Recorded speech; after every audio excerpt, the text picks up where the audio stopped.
Trio.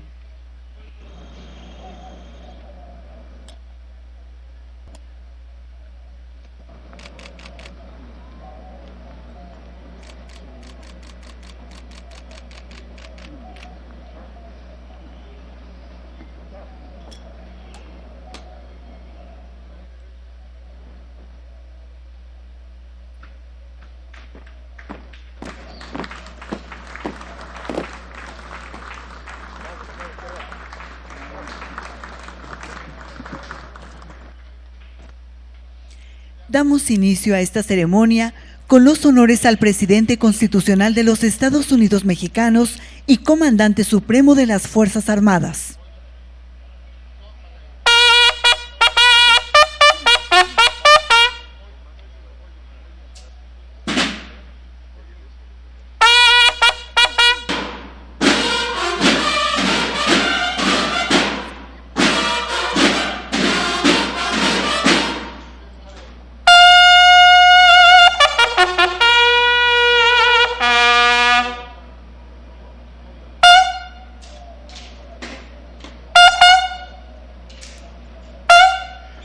Sean tan amables de tomar asiento.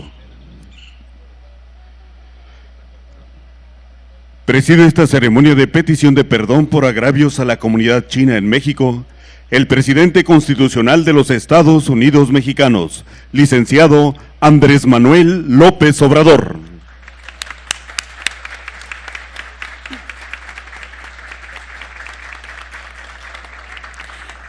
Lo acompañan la doctora Beatriz Gutiérrez Müller, esposa del presidente de México.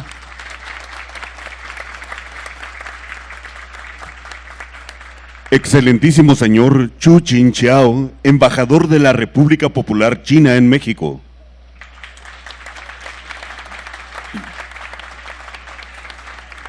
Ingeniero Miguel Ángel Riquelme Solís, gobernador constitucional del estado de Coahuila de Zaragoza.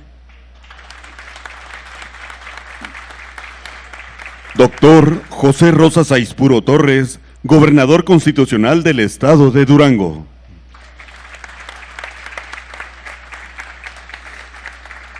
Doctora Olga Sánchez Cordero, secretaria de Gobernación.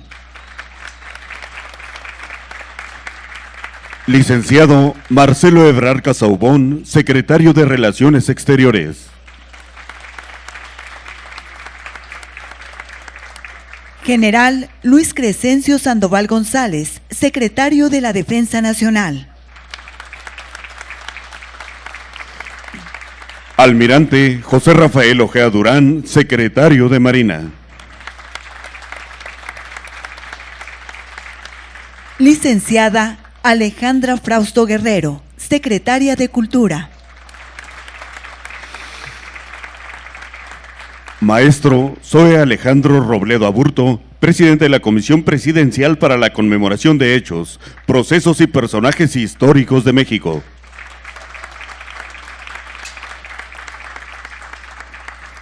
Embajador emérito Sergio Ley López, ex embajador de México en la República Popular China. Doctora Mónica Georgina Cinco Basurto, especialista en el tema sobre la comunidad china en México.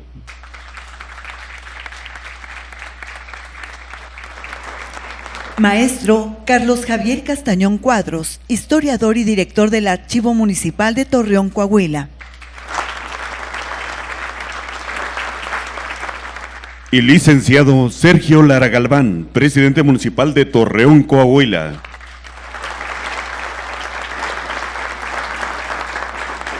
También nos acompañan embajadores de los países amigos de Chile, Uruguay, Italia, Brasil, Panamá y Perú. Representantes de la comunidad china en México. Representantes de los medios de comunicación. Y quienes nos siguen por internet a través de las redes sociales. Sean todos bienvenidos.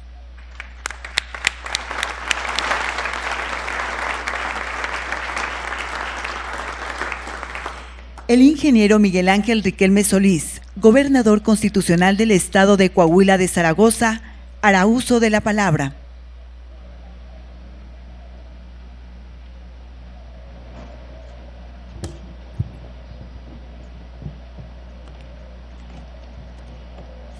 Señor presidente de México, licenciado Andrés Manuel López Obrador, le damos a usted y a la comitiva que le acompaña la más cordial bienvenida a Coahuila de Zaragoza, en especial a esta ciudad de Torreón. Saludo con mucho gusto y respeto a su señora esposa, la doctora Beatriz Gutiérrez Müller. También saludo a la secretaria de Gobernación, Olga Sánchez Cordero, al secretario de Relaciones Exteriores, Marcelo Ebrard, al secretario de la Defensa, general Luis Crescencio Sandoval, al de Marina, al almirante José Rafael Ojeda Durán, a la secretaria de Cultura, Alejandra Frausto. Asimismo, doy la bienvenida a nuestro estado al señor embajador de China en México, Xu Qingqiao, al señor embajador emérito y ex embajador de México en la República Popular de China, Sergio Ley López. Agradezco también la presencia de la Comisión de Conmemoraciones en la persona de Zoé Robledo. Muchas gracias a todas y a todos. Agradezco la presencia también de Mónica Georgina Cinco Basurto, investigadora e hija de repatriado chino. Muchas gracias por estar aquí. Al presidente municipal de Torreón, Sergio Lara, y al director del archivo municipal. A todos quienes hoy nos acompañan, empresarios, miembros de la comunidad china, embajadores que fueron mencionados, muchas gracias a todas y a todos. La xenofobia, la discriminación y el racismo son flagelos que actualmente atentan de manera profunda contra la dignidad de las personas. Estas abominables expresiones encuentran su origen en un ideal arcaico de la otredad y en una percepción alterada de la realidad en la que el otro, concebido como diferente, representa una amenaza irracional que genera una absurda materialización de la expulsión de lo distinto y se manifiestan en la más burda ignorancia que se transmuta en temor, odio y resentimiento. Si bien en la sociedad contemporánea es posible advertir la persistencia de estas expresiones, durante los momentos más convulsos de la historia es cuando se trastocan en acontecimientos de resultados fatales y de alcances genocidas. Lo anterior, es importante aclarar, no justifica de modo alguno ninguna forma de agresión en contra de persona o comunidad por motivos de su raza, religión, origen étnico o nacional. Por el contrario, rememorar y entender el contexto histórico donde ocurrieron estos actos aberrantes nos debe conducir a un único objetivo: concebir la tragedia en su debida y justa magnitud. Asimismo, nos posibilita reconocer con humildad y responsabilidad la deuda histórica que nuestra comunidad tiene con las víctimas de lamentables sucesos. Finalmente, nos puede permitir externar una sincera disculpa y asumir el compromiso de nuestra sociedad por garantizar que tragedias de dimensiones genocidas no vuelvan a ocurrir nunca más. Hoy estamos reunidos aquí para reconocer la responsabilidad de nuestra sociedad, de nuestro Estado y del país por el ataque xenófobo que en mayo de 1911 causó la muerte de 303 personas de origen chinas en esta ciudad de Torreón. El proceso revolucionario nacional de 1910 tuvo en Coahuila su origen con su líder más destacado, el parrense Francisco Ignacio Madero González, un coahuilense de grandeza que a lo largo de varios años de infructuosa participación política frente a la dictadura encontró como última oportunidad el llamado a una guerra. Fue una confrontación en varias etapas que inició de manera dolorosa el largo camino de cambio sobre una década de sangre y de batallas. El movimiento maderista encontró un apoyo paulatino y creciente en todos los rincones del país. En una nación con regiones de diversas identidades culturales, se nutrió de una serie muy amplia de expresiones y de expectativas. Los acentuados estratos sociales que provocaban una brutal desigualdad entre amos y peones acasillados del sur de México contrastaron con los grupos militares que en el norte se levantaron en armas con la bandera democrática. En esta región lagunera, formada de manera efectiva con la llegada del ferrocarril, tuvo lugar una de las manifestaciones más reprobables de la efervescencia cívica de aquellos días. El movimiento maderista de 1910 expresaba los anhelos de democracia y el grito de justicia social de un gran porcentaje de la población que en aquel entonces no sabía leer ni escribir. Sin embargo, también manifestaba la ruptura de equilibrios entre la sociedad, donde, polarizada por la guerra, afloraban las posiciones extremas bajo la idea de considerarse buenas o malas según el bando de donde precedían, unas justicieras y unas profundamente reprobables. En esta ciudad, como en las principales de Coahuila, se habían establecido desde finales del siglo XIX varias familias y comunidades de inmigrantes, españoles, sirio-libaneses, japoneses y la floreciente comunidad china, donde prosperaron sus empresas, industrias, agricultura y escuelas. Después del ataque infructuoso a la ciudad de Torreón por las tropas maderistas, los días 13 y 14 de mayo de 1911, realizado durante el día y la noche, con fuerzas formadas apenas meses atrás de muy diversos orígenes y con mandos nuevos, el día 15 sucedió el trágico y lamentable asesinato de 303 miembros de la comunidad china de Torreón a manos de soldados revolucionarios. Los jefes Emilio Madero y Benjamín Argumedo, entre otros que mandaban las tropas, no se hicieron responsables de lo que los soldados habían ejecutado. El asunto fue remitido al ámbito legal y se integró un largo proceso durante el régimen maderista en el que se propuso una indemnización y otros actos reivindicatorios que tras la muerte de Madero quedaron truncos. Como sociedad, hoy asumimos la ignominia de este intolerable acontecimiento. Ese reprobable hecho de sangre fue una terrible expresión de xenofobia de jefes revolucionarios que en no pocos casos vieron el odio como bandera. Por ello, queremos refrendar que esa posición fue propia de un reducido grupo de personas que, dedicadas a la estéril tarea de desestabilizar y agitar aquella sociedad, se alejó de los ideales coahuilenses y del movimiento revolucionario emprendido por Francisco I. Madero, un movimiento genuino y legítimo en el cual nunca hubo cabida para expresiones discriminatorias como la historia lo demuestra. Los anhelos maderistas estuvieron marcados por el reconocimiento y la reivindicación de los derechos fundamentales. A 110 años de esa cobarde masacre, insistimos en que no es esa nuestra naturaleza. Las y los coahuilenses nos distinguimos por alto sentido de hospitalidad, fraternidad y solidaridad. Tenemos un profundo respeto por los derechos de todas las personas y por aceptar las diferencias como base de la riqueza de la multiculturalidad. En nuestro gobierno trabajamos con un marco muy claro y garantista de los derechos culturales, de la inclusión, la equidad y no discriminación. Entre mutua y respetuosa colaboración entre los poderes del Estado, unimos esfuerzos para afianzar el Estado de Derecho, la legalidad y el orden público, así como en hacer valer el respeto a la diversidad, elemento indispensable para una verdadera libertad y que ésta sea el motor central de un camino de progreso. Hoy Coahuila se asume como un estado solidario, un lugar de acogida para las personas en búsqueda de mejores oportunidades y para quienes necesitan asilo o refugio. Muestra de ello es que somos el estado donde se puso en práctica el primer programa de ciudades solidarias de la Oficina para Refugiados de Naciones Unidas, el cual ha permitido la integración de cientos de familias extranjeras a nuestra comunidad. Actualmente, llevamos a cabo un profundo estudio de nuestro orden jurídico para impulsar que se elimine de él cualquier expresión discriminatoria, racista o xenófoba. De esta manera, toda persona independiente de su origen étnico o nacional en Coahuila ejerce sus derechos en una sociedad solidaria, justa y equitativa. Lo antes expuesto tiene por objeto vislumbrar, aunque sea de manera breve, las acciones claves que reflejan el compromiso de nuestro Estado para que una tragedia como la ocurrida en Torreón en mayo de 1911 no se vuelva a repetir.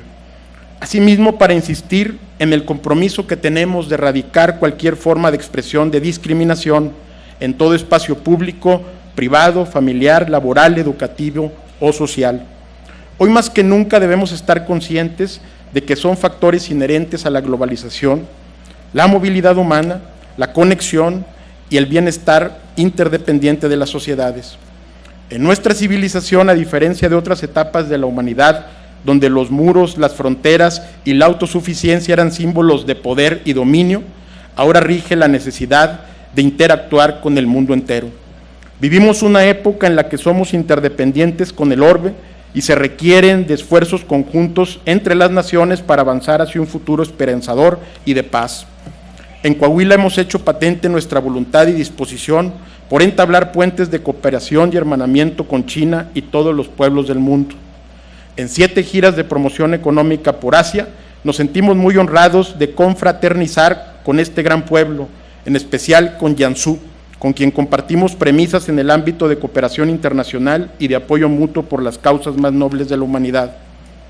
Celebramos así que la nación china reafirme su interés en las oportunidades que ofrece nuestra entidad para el desarrollo industrial, el comercio, los negocios, importaciones y exportaciones, así como el crecimiento del turismo con nuevas formas de vinculación. En los últimos 7 años han emprendido sus operaciones en territorio coahuilenses 14 empresas globales de origen chino, que con una inversión de más de $7,000 millones han incrementado nuestras fortalezas para enfrentar los desafíos económicos. Señor Presidente de México, Andrés Manuel López Obrador, señoras y señores, en Coahuila forjamos un futuro con base a la integración del mundo globalizado y la cooperación con otras culturas, con el propósito de superar con éxito los retos que tenemos en común. En este día, con el mayor respeto y responsabilidad, nos unimos a la petición de perdón que el Estado mexicano presenta a la comunidad china en nuestro país. Refrendo también mi apoyo personal y el total respaldo de nuestro gobierno al pueblo chino, así como nuestro respeto, acompañamiento y solidaridad con quienes son descendientes de las personas que sobrevivieron a aquellos trágicos acontecimientos de mayo de 1911. Aquí en Coahuila tendrán siempre patente nuestra amistad, nuestra alianza y un gran número de admiradores de su extraordinaria cultura y nación. Por su atención, muchas gracias.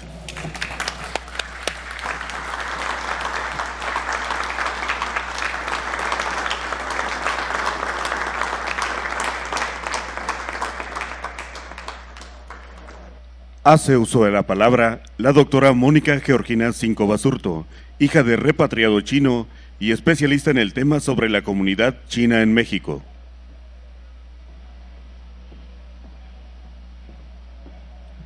Muy buenos días. Mi nombre es Mónica Cinco Basurto. Soy hija de un chino, Jorge Cinco, y una mexicana, Josefina Basurto. Mi papá es descendiente de una de las familias chino-mexicanas que durante los años 30 del siglo XX salieron del país por las persecuciones antichinas ocurridas durante más de 3 décadas. Mi abuelo, como muchos chinos, llegó a México proveniente de la provincia de Guangdong, en el sur de China, en la segunda mitad del siglo XIX y se asentó en Sinaloa. Los chinos llegaron a México durante el Porfiriato, en el marco de las políticas estatales de colonización para poblar el norte y los litorales y asegurar mano de obra barata. Desde 1895 y hasta 1920, miles de chinos llegaron al país de manera constante, en un contexto en el que fueron acusados de ser portadores de enfermedades y se les calificó de raza inferior, opiómanos, amorales y provenientes de una cultura abyecta. Sabemos que los chinos llegaron a México de China, de Estados Unidos y de Cuba. Entraron por Manzanillo, Ciudad Juárez, Salina Cruz, Mexicali y Mazatlán. Se distribuyeron por prácticamente todo el territorio, pero se concentraron principalmente en Baja California, Chihuahua, Coahuila, Sonora, Sinaloa, Tamaulipas, Chiapas, Veracruz, Yucatán y la Ciudad de México. Los chinos se dedicaron a la agricultura, trabajaron en las minas, en los ferrocarriles y fueron tenderos, cocineros, zapateros, panaderos y lavanderos. Contribuyeron con su trabajo al desarrollo económico de los poblados donde se asentaron y con sus actividades dinamizaron las ciudades que iban surgiendo a lo largo del ferrocarril y las minas. Los chinos lograron tejer redes de solidaridad entre ellos y se organizaron en asociaciones, se casaron con mexicanas y tuvieron descendencia. Entre 1900 y 1920, las comunidades chinas fueron prósperas, pero los sentimientos antichinos gestados desde su llegada les restaron la posibilidad de seguir creciendo y aportando al país. Bajo los argumentos de que los chinos desplazaban de los empleos a los mexicanos, abarataban los trabajos, contaminaban la salud pública y engendraban hijos racialmente inferiores, el antichinismo mexicano encontró su periodo más álgido entre 1911 y 1934. El evento ocurrido en esta ciudad de Torreón hace 110 años inauguró la violencia explícita en contra de los chinos y se mantuvo durante la siguiente década con expresiones de intolerancia en aumento. A partir de los años 20, el sinorracismo se sofisticó, combinando sus argumentos con elementos nacionalistas y patrióticos, no sin contradicciones en el proceso. La violencia hacia los chinos manifestada en saqueos a sus negocios, agresiones físicas y expulsiones, vulneró y lastimó a la población china, pero también a sus familias chino-mexicanas. En el discurso, el antichinismo brindaba protección a las mexicanas.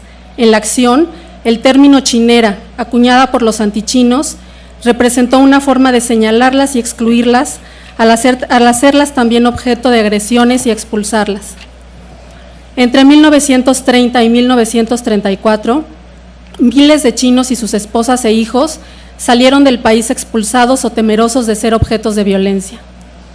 A muchos de ellos no les fue reconocida la nacionalidad mexicana que habían adquirido por naturalización, y a sus esposas e hijos no solo les fue vulnerado el derecho a permanecer en sus lugares de origen, sino también su derecho a ser considerados mexicanos.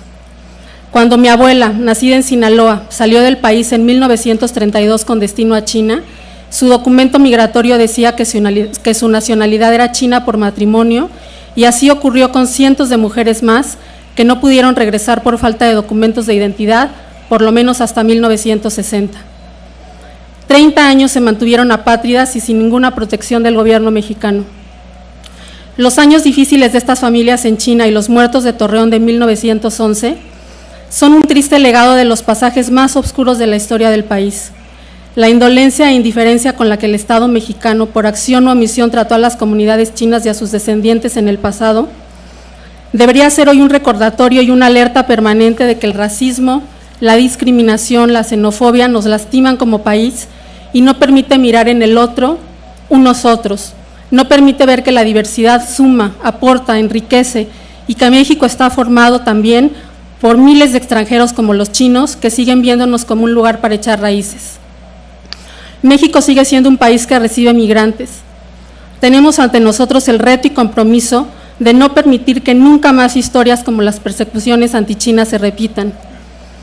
Reconocer nuestras propias hostilidades nos permite avanzar hacia un país en donde el derecho a ser diferentes, el derecho a la memoria, a la justicia restaurativa y al no racismo estén garantizados. Llegar a este momento para muchas de nuestras familias significó un proceso de memoria, un proceso doloroso de memoria y un recordatorio de la vulnerabilidad y la fragilidad en la que nuestros abuelos y padres se encontraron por décadas. Visibilizar los agravios que vivieron y reconocer que el Estado mexicano se equivocó significa también visibilizar que los chinos y sobre todo sus descendientes seguimos estando aquí y que todos los días trabajamos por nuestras comunidades, trabajamos por hacer de nuestras comunidades un lugar mejor desde lo que somos, orgullosos mexicanos de ascendencia china. Esta ceremonia resignifica nuestra memoria y nos representa como país la oportunidad de potenciar el respeto y la empatía para que nunca más se violente a ninguna comunidad migrante, y expresiones como escupitajos de la naturaleza o chinos cochinos acuñados durante el antichinismo y perpetuadas por décadas, o los prejuicios derivados de la pandemia por COVID que en diferentes países han generado discursos de odio y exclusión, tengan cabida en nuestro querido México. Muchas gracias.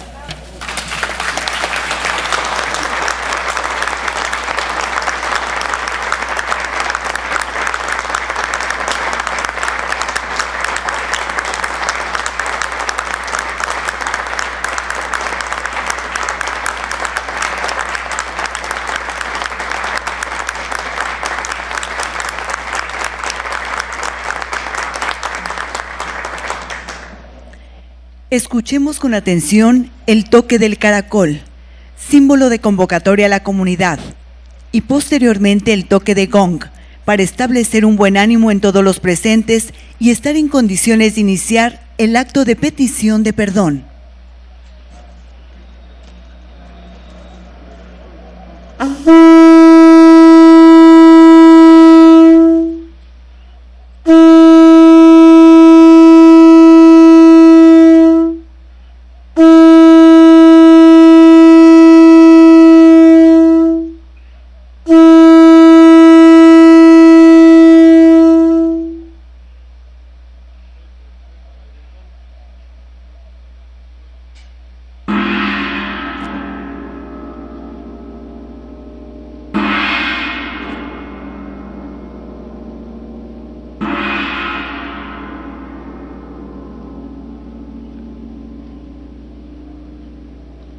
Sean tan amables de tomar asiento.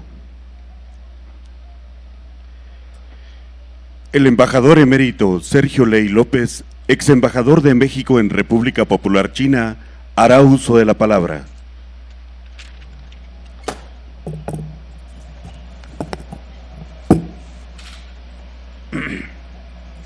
Señor Presidente de la República,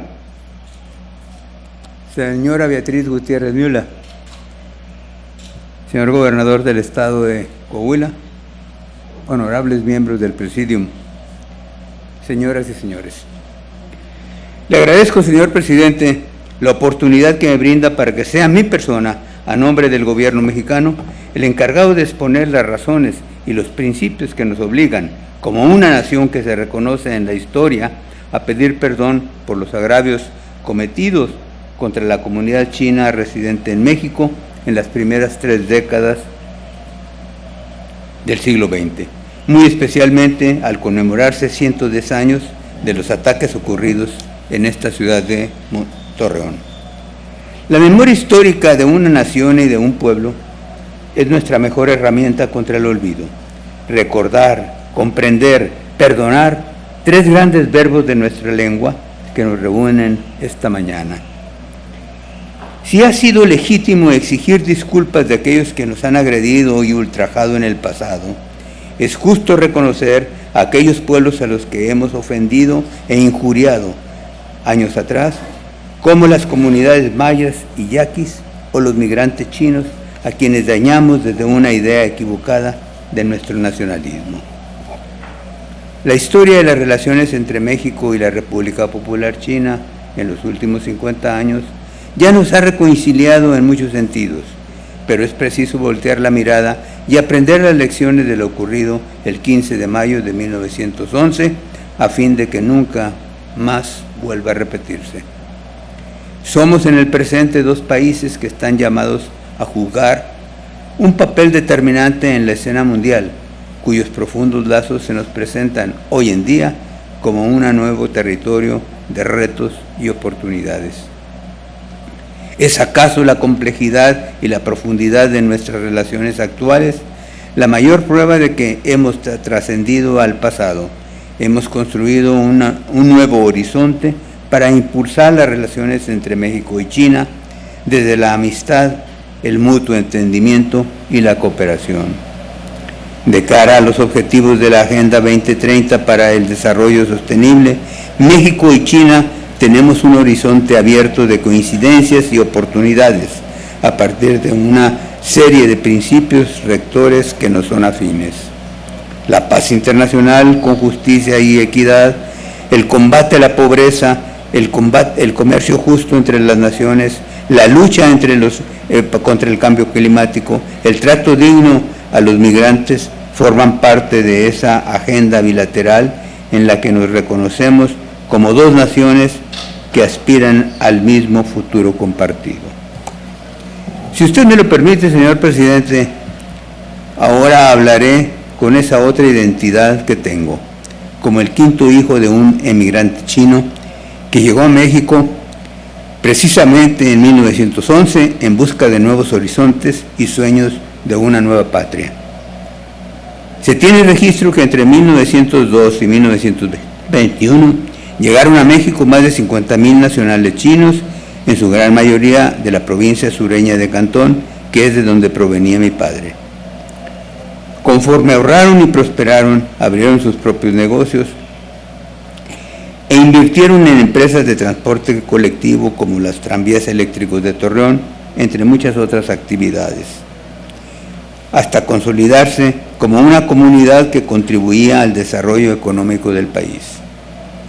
Esa creciente prosperidad alimentó de manera gradual el resentimiento, la incomprensión y finalmente el odio xenofóbico y la violencia. La matanza del 15 de mayo de 1911 en la ciudad de Torreón fue el más grave, pero no el único acto de violencia racista y discriminatoria que se prolongaría hasta la década de los años 1930. Hubo otros actos de persecución y violencia en el norte y el noroeste del país. A lo largo de ese periodo de hostilidades, se les confiscaron propiedades, saquearon una y otra vez sus negocios y finalmente se les expulsó junto a sus esposas e hijos mexicanos. Los cientos de negocios que al huir o ser expulsados dejaron encargados a socios mexicanos nunca fueron recuperados. La historia de mi padre y de mi familia y mi propia historia como diplomático mexicano del servicio exterior, por lo cual tuve el privilegio de representar a nuestro país como embajador ante la República Popular China, son el resultado de ese cruce histórico y cultural entre México y China en el arranque del siglo XX. Tras la persecución, los pocos chinos que lograron permanecer en México se dispersaron en pequeñas poblaciones. Ese fue el caso de mi padre, Juan Leifón, y de mi madre, Rafaela López Trejo, que se casaron en 1932, lograron establecerse y empezar una nueva vida en Tayoltita, un pueblo minero escondido en la Sierra de Durango. 23 años después, concluido el capítulo de Tayoltita, en 1955, mi padre y toda la familia nos establecimos en Culiacán, Sinaloa, para abrir un nuevo negocio que a la vuelta de los años y de las décadas se convertiría en la principal cadena de tiendas de autoservicio del noroeste del país, la Casa Ley. En esos años, mi padre se dio el tiempo para cultivar una de sus grandes pasiones, el béisbol. Fue en 1965, adquirió el equipo profesional de los Tomateros de Culiacán y en 1967 tuvo el placer de ver coronado a su equipo con su primer campeonato de la Liga Mexicana del Pacífico, poco antes de fallecer. La expansión y la diversificación del negocio que fundó mi padre llegan hasta nuestros días. Somos parte de la historia económica del noroeste mexicano, somos parte de una historia que nos recuerda el potencial del diálogo histórico entre México y China y la generosidad del pueblo mexicano. Mis padres fundaron una familia chino-mexicana que hoy llega a la quinta generación. Amamos a México, trabajamos por él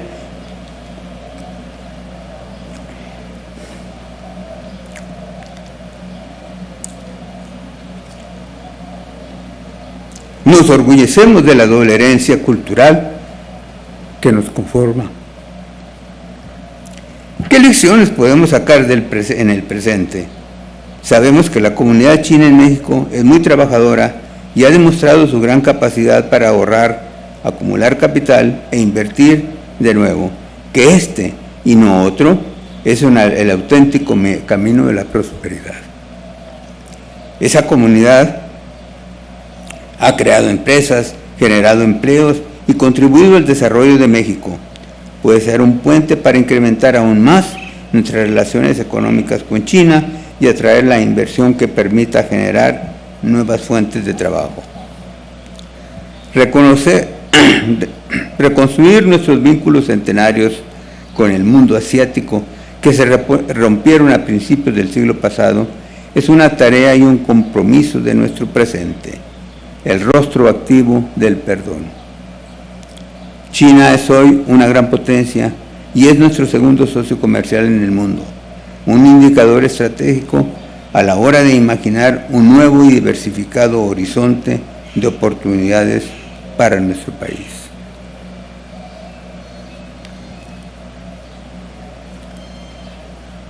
Por todo lo anterior, señor presidente, de conformidad a los lineamientos de su gobierno, con el gran honor que usted me ha conferido, hoy, en nombre del Estado mexicano, le pedimos perdón. Favor de ponerse de pie.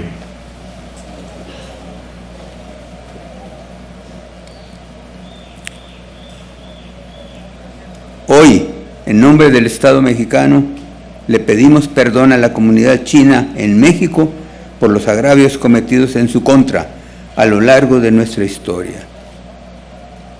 Señor presidente, le agradezco profundamente este acto que lo enaltece y le da sentido a sus acciones de gobierno. Muchas gracias.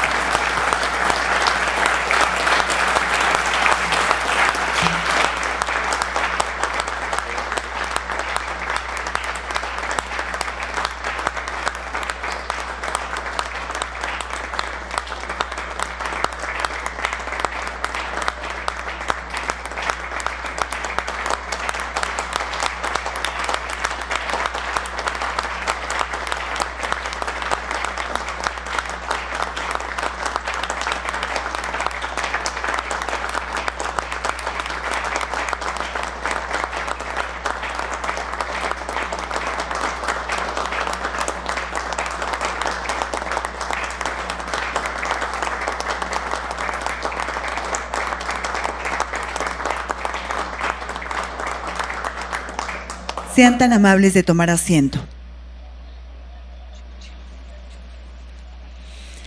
El excelentísimo señor Xu Qingqiao, embajador de la República Popular China en México, hará uso de la palabra.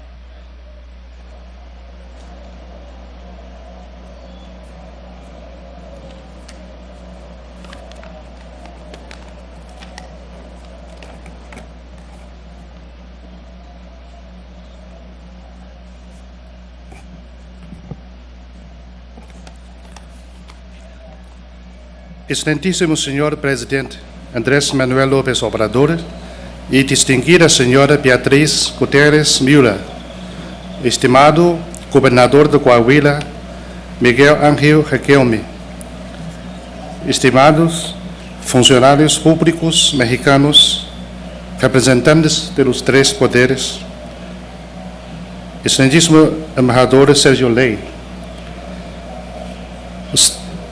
embajadores presentes,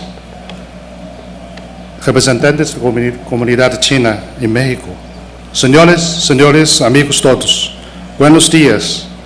Para mí es un gran honor asistir al evento de hoy y quiero agradecer a la parte mexicana por su cálida invitación y todo su esmero.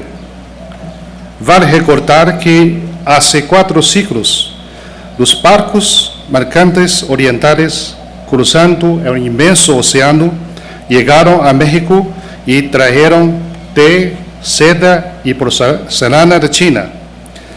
Los lugareños los llamaron cariñosamente la lauda china. A raíz de la segunda mitad del siglo XIX, cada vez más chinos llegaron a México, se dedicaron a la construcción de ferrocarriles, de minería y la siembra de algodón, y establecieron sus hogares y negocios aquí gracias a su trabajo honesto, haciendo contribuciones importantes para el desarrollo nacional de México y la formación de diversidad de culturas. No obstante, a principios del siglo XX, algunos de ellos vivieron injusticias en algunos lugares como Torreón, pero a través del evento de hoy se consuela a las vidas perdidas y se curan las cicatrices que ha dejado la historia. La parte china aprecia al señor presidente Andrés Manuel López Obrador y al gobierno mexicano por su sentido de responsabilidad histórica y su compromiso. La historia es un mejor libro de referencia. Revisamos la historia para aprender lecciones del pasado y evitar que se repitan las tragedias. El agravio de los chinos en Torreón ya pasó hace más de 100 años y el México de hoy se ha convertido en un hogar para la convivencia entre las personas de diferentes colores, creencias y culturas. Sin embargo, en algunos lugares de este planeta todavía existen el racismo, la xenofobia, el odio y la violencia contra las minorías étnicas debido a la discriminación y el prejuicio son frecuentes y preocupantes en algunos países. En la actualidad, toda la humanidad compartimos el mismo futuro. Estos errores seguramente serán rechazados resueltamente por la sociedad humana.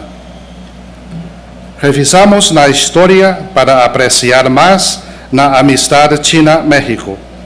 La sombra de lo que pasó en Torreón ya se ha disipado y la amistad entre China y México se ha vuelto cada vez más fuerte a la luz del tiempo. Desde el establecimiento de relaciones diplomáticas hace 49 años, los dos países siempre han tratado con sinceridad, con respeto y se ayudan mutuamente para lograr una cooperación de ganancia compartida. Ambos países se han convertido en socios estratégicos integrales indispensables el uno para el otro y ha formado un paradigma de desarrollo de las relaciones amistosas entre países con diferentes sistemas políticos y culturas diversas. ante la pandemia de COVID-19, bajo la dirección del presidente Xi Jinping y el presidente López Obrador, ambos países han logrado resultados destacados en la cooperación contra la pandemia. Nunca olvidaremos el apoyo y la solidaridad de todos los ciclos de México a China en el periodo más crucial de la lucha contra el virus. Al aparecer de COVID-19 en México, los aviones de carga de materiales sanitarios y las vacunas chinas que llevan esperanza y convicción a México ha dejado una fuerte huella en la historia de relaciones entre nuestros dos países. Revisamos la historia para crear un futuro más promisorio. Este año marca el centenario de la fundación del Partido Comunista de China y China se ha embarcado en la expedición de construir integralmente un país socialista moderno, mientras México está avanzando hacia su cuarta transformación con el liderazgo del presidente López Obrador, por lo que ambos países compartimos más similitudes en las estrategias de desarrollo. El próximo año marcará el 50º aniversario del establecimiento de relaciones diplomáticas entre China y México. Y esta coyuntura importante, China está dispuesta a trabajar con México para fortalecer nuestra tradicional amistad, profundizar la cooperación mutuamente beneficiosa y amistosa en todas las áreas en mayor beneficio para ambos pueblos y hacer más contribuciones a la construcción de la comunidad de futuro compartido de la humanidad. Antes de terminar, quiero citar dos poemas de la dinastía Tang para describir la amistad, la hermandad y camaradería entre China y México. El primero es: mientras los monos aúllan sin cesar a las orillas, mi barca ligera ya cruza entre las montañas. Y significa que no importa cómo cambia la situación, la amistad bilateral siempre avanza a grandes pasos hacia adelante. Y el segundo es: si quisieres ensanchar la vista, ascende un piso más. Es decir, debemos tener una visión de largo alcance y crear un nuevo panorama para la Asociación Estratégica Integral China-México. Muchas gracias.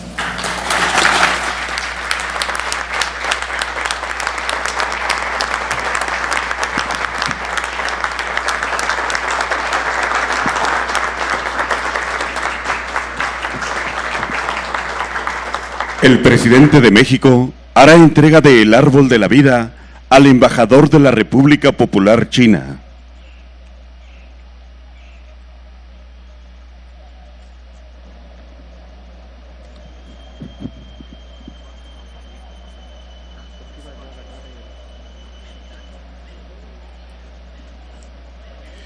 Este árbol es un símbolo de reivindicación de la memoria histórica y reconciliación nacional, partiendo de dos raíces culturales profundas. Vemos en su fronda los frutos de un encuentro enriquecedor para ambas naciones.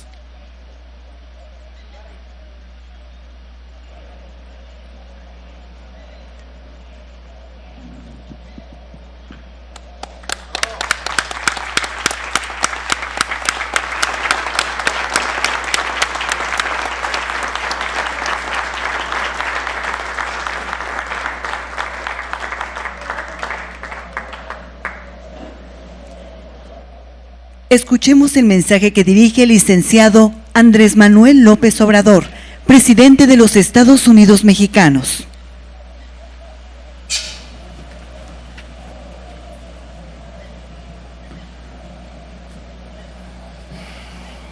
Señor Yu Qinqiao, embajador en México de la República Popular de China.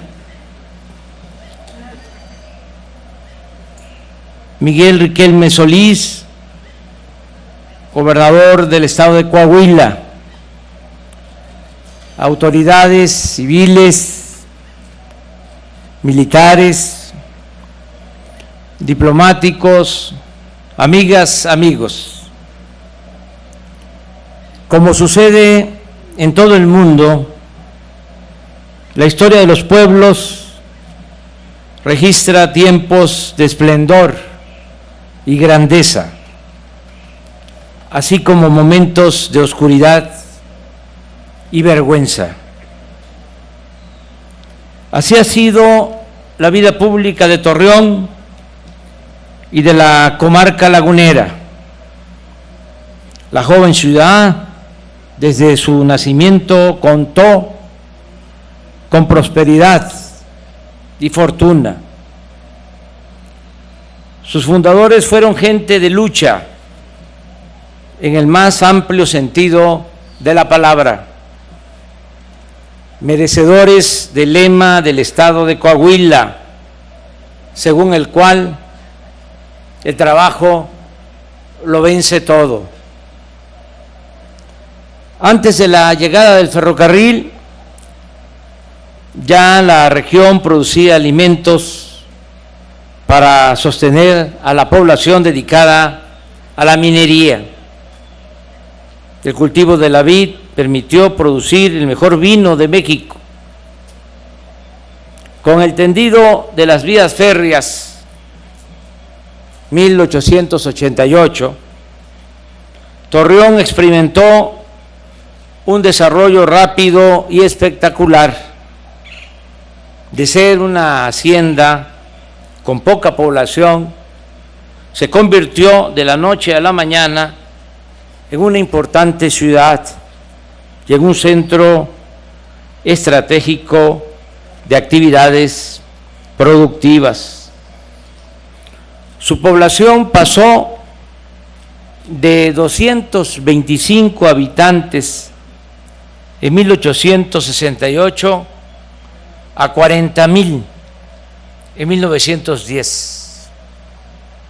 Su tasa de crecimiento solo era comparable a la de los nuevos centros mineros, como Cananea en Sonora y Santa Rosalía en Baja California Sur.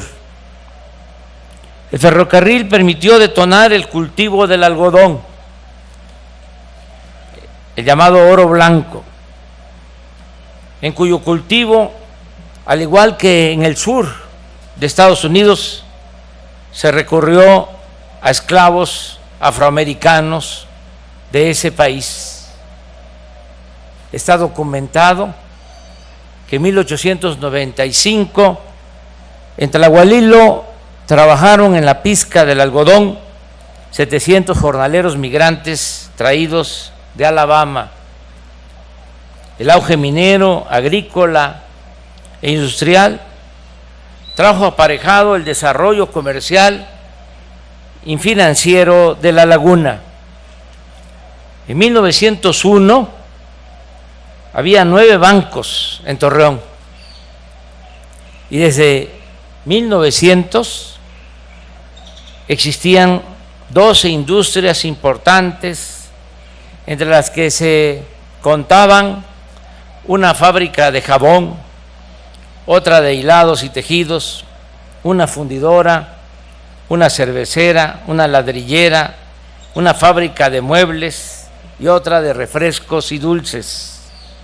Estaba también la que en ese momento era la principal metalúrgica del país y de la cual era socio don Evaristo, abuelo del futuro revolucionario Francisco I. Madero. Sin embargo, como todo lo que aconteció en el Porfiriato en las distintas regiones del país, el crecimiento económico no significó justicia social. Más bien, concentró la riqueza en pocas manos, profundizó las desigualdades y produjo pobreza, marginación y profundos resentimientos. De ahí que la enseñanza mayor del modelo económico neoliberal o neoporfirista es que la apuesta por el progreso material sin justicia nunca será una opción política viable y siempre estará condenada al fracaso. Su falla de origen consiste en pasar por alto que la simple acumulación de riqueza sin procurar su equitativa distribución produce desigualdad y graves conflictos sociales. Torreón es un ejemplo de cómo antes del porfiriato un pueblo apacible con pocos conflictos se convirtió a partir del progreso porfirista en una madeja de problemas sociales y políticos. Se profundizaron las disputas agrarias por el despojo de tierras, como sucedió en Ocuila y otros pueblos encabezados por el indígena y a la postre revolucionario Calixto Contreras. Comenzó la confrontación por el agua, las presas y los canales de riego entre los agricultores de arriba del río Nazas y los de abajo. La laguna pronto fue de los principales centros de proselitismo magonista. En 1908, en Viesca,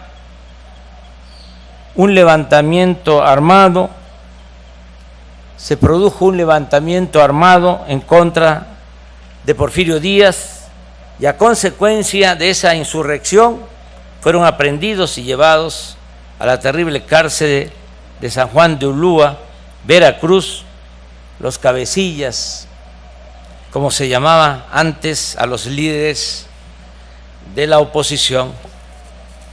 ¿Y qué mejor prueba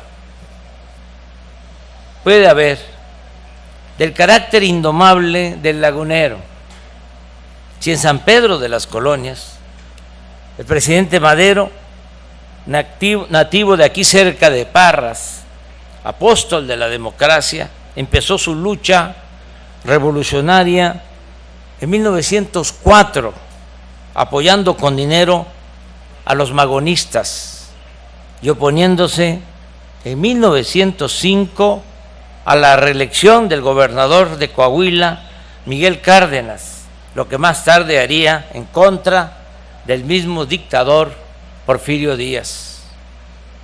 No olvidemos que en su hacienda de San Pedro de las Colonias, Madero le dio trabajo a los huelguistas textileros de Puebla y Veracruz antes de que estos fueran brutalmente reprimidos en Río Blanco en 1907. ¿Y cómo olvidar que en San Pedro escribió el libro La sucesión presidencial de 1910, que al contrario de lo que sostenían los intelectuales orgánicos de la dictadura y hasta los pseudo antiporfiristas, se trata de una obra con buena prosa y mucha profundidad política.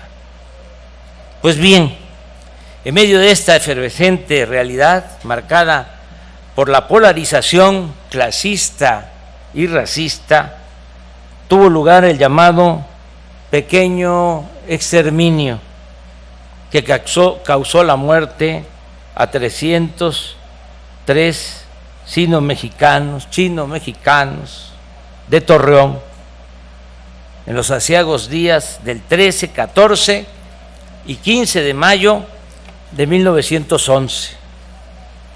Sobre las causas y cómo sucedieron estos terribles y lamentables hechos, considero que el testimonio con más rigor histórico y literario es el que ofrece el escritor Julián Herber en su libro La casa del dolor ajeno.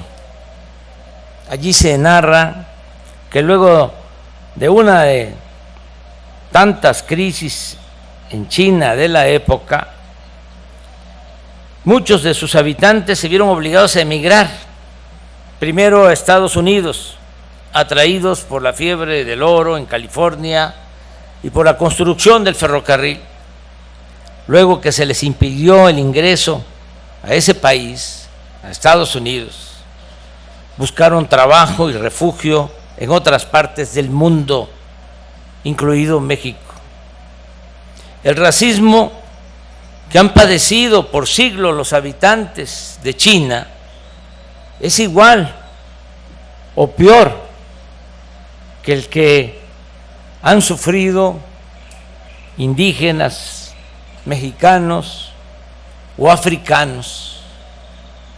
Baste recordar que hasta 1968 una persona de cultura oriental, en especial de origen chino, no podía casarse en California con una mujer blanca.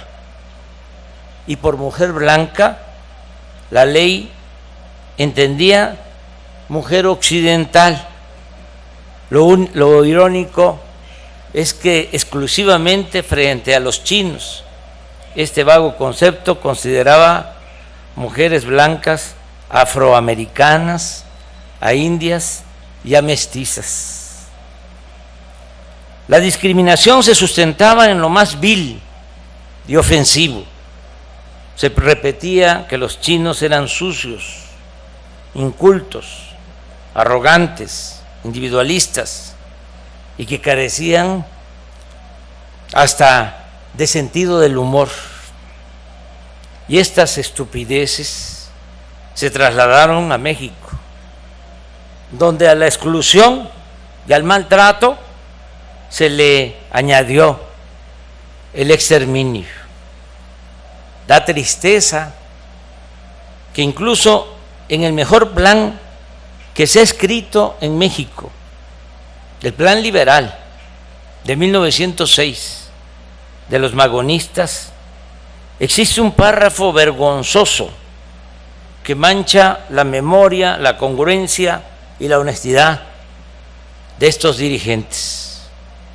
En ese texto se lee, cito: la prohibición de la inmigración china es, ante todo, una medida de protección a los trabajadores de otras nacionalidades, principalmente a los mexicanos. El chino, dispuesto por lo general a trabajar con el más bajo salario, sumiso, mezquino en aspiraciones, es un gran obstáculo para la prosperidad de otros trabajadores. Esto explica que revolucionarios y reaccionarios coincidieran en los procedimientos más crueles e inhumanos en contra de la comunidad china de México. Desde 1911 quedó demostrado que en tiempos de revolución o guerra los excesos no provienen de una sola ideología. Aquí en Torreón, el odio y las atrocidades, por ejemplo, de los amarillos, como se conocía a los defensores de Porfirio Díaz, no distaba mucho de las barbaridades de los revolucionarios, maderistas, carrancistas o villistas.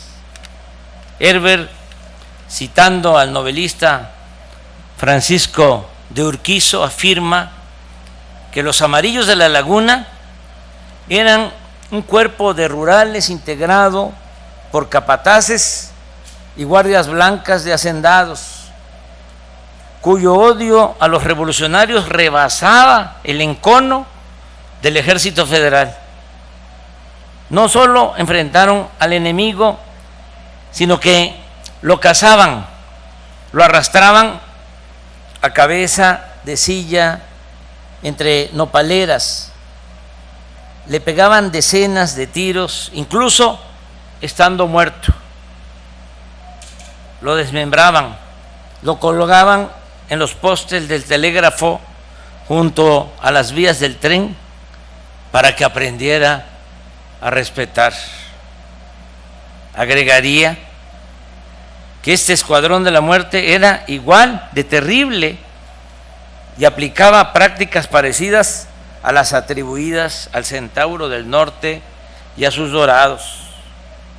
Sobre estos episodios de barbarie, aún con toda la carga familiar antivillista, el libro La sangre al río de Raúl Herrera Márquez es para mí un clásico. Es como La casa del dolor ajeno, otra gran obra para comprender mejor la historia de las muchas regiones del gran mosaico social y cultural que es nuestro querido México.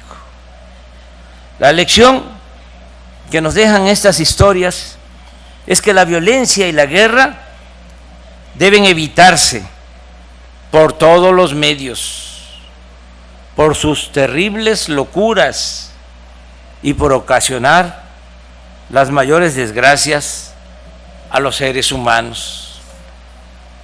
En los días fatales del 13, 14 y 15 de mayo de 1911 se vivió en Torreón una gran tragedia. Los revolucionarios se prepararon con anticipación para tomar la plaza y el Ejército Federal se dispuso a defenderla a sangre y fuego. El encargado del destacamento militar porfirista fue Emiliano Lojero, que de joven combatió contra los franceses en la batalla del 5 de mayo en Puebla y que luego formó parte del tribunal de 3 jueces que condenó a la pena capital a Maximiliano de Habsburgo, entre otros méritos. Sin embargo, los revolucionarios maderistas eran más numerosos, lucharon con pasión y a ellos correspondió la pírrica victoria. Un día antes del inicio de hostilidades militares para tomar Torreón, la Sociedad de Comerciantes y Trabajadores Chinos de esta ciudad mandó a imprimir y distribuir un volante que tradujo del inglés al castellano el historiador Juan Puy. En este documento se dice: hermanos, atención, atención, esto es grave. Han ocurrido muchos sucesos injustos durante la revolución. Se nos ha informado que antes de las 10 de la mañana de hoy los alzados unirán sus fuerzas para atacar la ciudad. Es muy probable que durante la refriega se desate una multitud que se dé a saquear las tiendas. Por eso aconsejamos a nuestra gente que cuando las multitudes se junten, cierren sus puertas y se escondan, y bajo ninguna circunstancia abran sus negocios ni salgan a ver la pelea. Y si forzaran algunas de sus tiendas, no opongan resistencia y déjenlos tomar lo que quieran, puesto que de otro modo sus vidas correrían peligro. Esto es importante. Una vez que termine el percance, trataremos de llegar a un acuerdo. Pero todo fue en vano. A la medianoche del día siguiente, narra Herber, el cielo se nubló y empezó la matanza. Tanto los testimonios compilados por el fiscal Rafael Ramos Pedruesa como los que provienen de la tradición oral coinciden en señalar que los campesinos asiáticos fueron asaltados al menos 3 veces.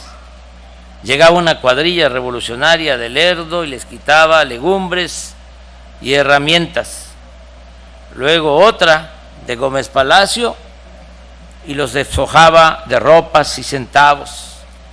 y al final venía una tercera columna procedente de Matamoros o Viesca o Mapimí y los encueraba, azotaba o apuñalaba porque ya no tenían nada que dar, porque se habían convertido en pocas horas en las personas más frágiles del país, de la laguna, las más sencillas de matar. No faltó quien opuso resistencia y cayó a tiros, pero a la mayoría de los súbditos celestes se le ejecutó porque sí, por odio racial, por envidia económica, por sevicia y para entretenimiento de la tropa.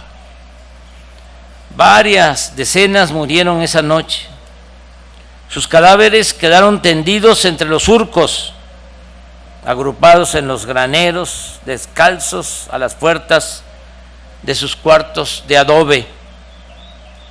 Un par de días más tarde, y habida cuenta del problema político que se avecinaba, el maderismo triunfante recolectó los cuerpos. Algunos fueron remitidos a una fosa común en las inmediaciones del cementerio. Otros terminarían semihundidos en las norias del Pajonal.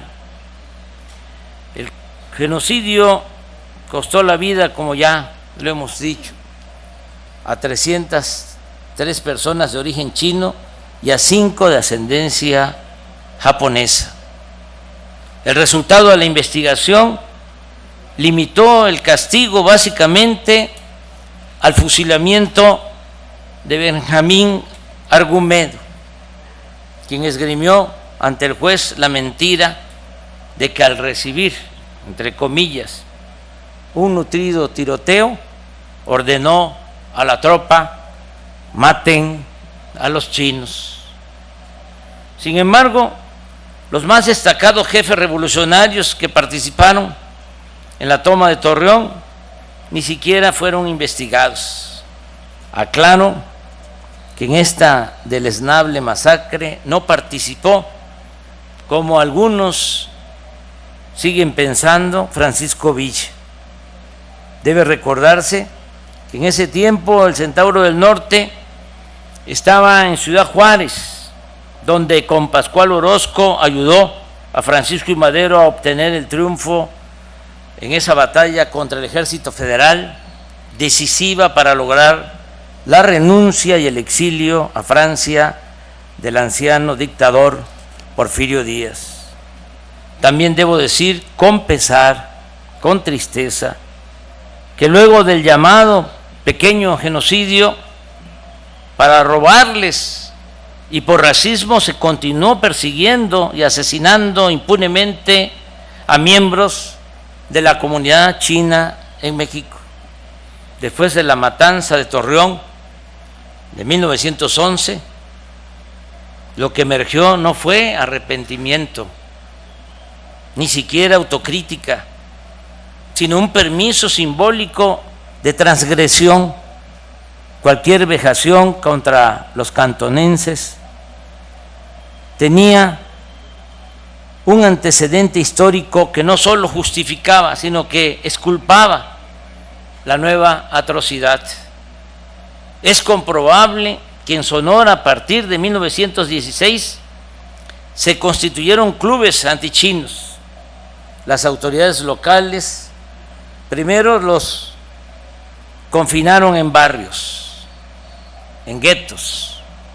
Luego los apresaban y los deportaban, hasta llegar en 1931 a expulsarlos del Estado. Algo parecido se padecía en Sinaloa, por lo cual muchos orientales terminaron refugiados y viviendo en pueblos apartados de Durango o de Zacatecas.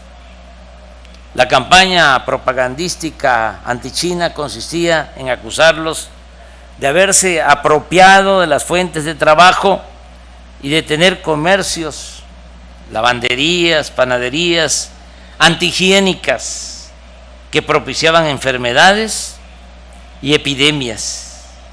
También se les difamaba divulgando que pertenecían a una raza torpe, desequilibrada.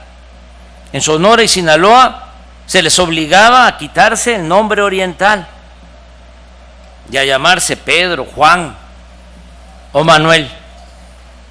Esta campaña se justificaba con la defensa de la raza y de la patria, una actitud semejante a la de los estadounidenses antimigrantes. Asimismo, es sabido que tanto en el gobierno de Álvaro Obregón como el de Plutarco Elías Calles se fomentó esta campaña, esta gran injusticia. El Partido Nacional Revolucionario, PNR, surgido en 1929, tomó la bandera del racismo antichino al año siguiente de su fundación. En 1930, la población china en México era de 15.960 personas y en 1940, según cifras oficiales, se había reducido a solo 4.859 personas o habitantes. Pero ¿saben quién les dio refugio a los orientales en el noroeste de México? Los yaquis. Allí hasta existe un panteón chino. Es una lección de humanismo sublime. Un pueblo perseguido como el pueblo yaqui, que resistió al exterminio, que ayuda a otro en la misma circunstancia, sin importar culturas o fronteras. En fin, considero que este acto en el que el Estado mexicano pide perdón a los familiares de las víctimas de la represión autoritaria cometida por movimientos, organizaciones y gobiernos de nuestro país, no solo nos obliga a asumir nuestra responsabilidad y culpa, sino también aceptar el compromiso con el pueblo y la República Popular de China de que el Estado mexicano no permitirá nunca más el racismo, la discriminación y la xenofobia. Nuestro país y su gobierno siempre promoverán la igualdad,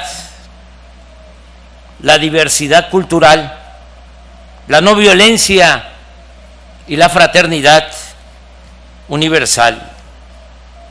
Amigas y amigos, señor embajador Yu Qingqiao, además de agradecer su presencia en este importante acto que nos reconcilia aún más y reafirma la amistad entre nuestros pueblos, quiero aprovechar también para agradecer de todo corazón al gobierno de su país por el oportuno e importante apoyo que nos han dado desde el inicio de la pandemia del COVID-19. A raíz de la declaración de la pandemia actual, en marzo de 2020, al igual que muchas naciones, México se ocupó de contar con abastecimiento de insumos y equipos médicos que permitieran enfrentar la pandemia y atender las necesidades de la población para proteger su salud. Es por ello que llamé al presidente de la República Popular de China, Xi Jinping, para solicitar su apoyo y colaboración con nuestro país. Hubo una respuesta rápida, fraterna y solidaria por parte del Gobierno Popular de China. A través del puente aéreo México-China hemos recibido 38 aviones, 25 con insumos médicos como equipo de protección para trabajadores de la salud, ventiladores y pruebas diagnósticas, y 13 aviones con 6 millones de dosis de vacuna Sinovac y sustancia activa para envasar en México, como lo estamos haciendo, otros 6 millones de dosis de la vacuna de CanSino en la planta farmacéutica de Drumex. De esta vacuna de CanSino, México ha recibido más de 4 millones ya de la planta que produce, que envasa en nuestro país. Ya se han producido, repito, más de 4 millones. Al ser de una sola dosis, la vacuna CanSino fue seleccionada para vacunar a todos los maestros, maestras, a los trabajadores de educación del país. Al día de hoy hemos avanzado vacunando al 65% de los trabajadores de la educación de nuestro país, y antes de que termine el mes habremos concluido. Hoy quiero agradecer al presidente de China, Xi Jinping, y a su embajador en México, Yu Qingqiao, así como a los científicos de China, a sus diplomáticos y a sus empresas. Y quiero decir, desde Torreón, nunca vamos a olvidar la fraternidad de China en los meses amargos y angustiosos de la pandemia, por el apoyo solidario que recibimos. Más valioso resulta este apoyo si se considera que China tiene actualmente ingentes necesidades de vacunación, así como en su momento también necesitaba sus equipos de ventilación, y siempre decidieron respaldarnos. Gracias, presidente de China, y gracias al pueblo chino por su solidaridad. Gracias, muchas gracias de todo corazón. Gracias.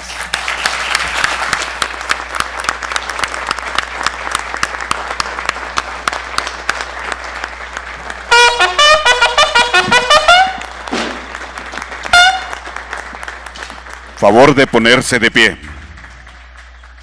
Se les invita a entonar nuestro himno nacional. Posteriormente se entonará el himno nacional de la República Popular China.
presidente de los Estados Unidos mexicanos se dirige a la escolta de bandera para despedirse de nuestro lábaro patrio.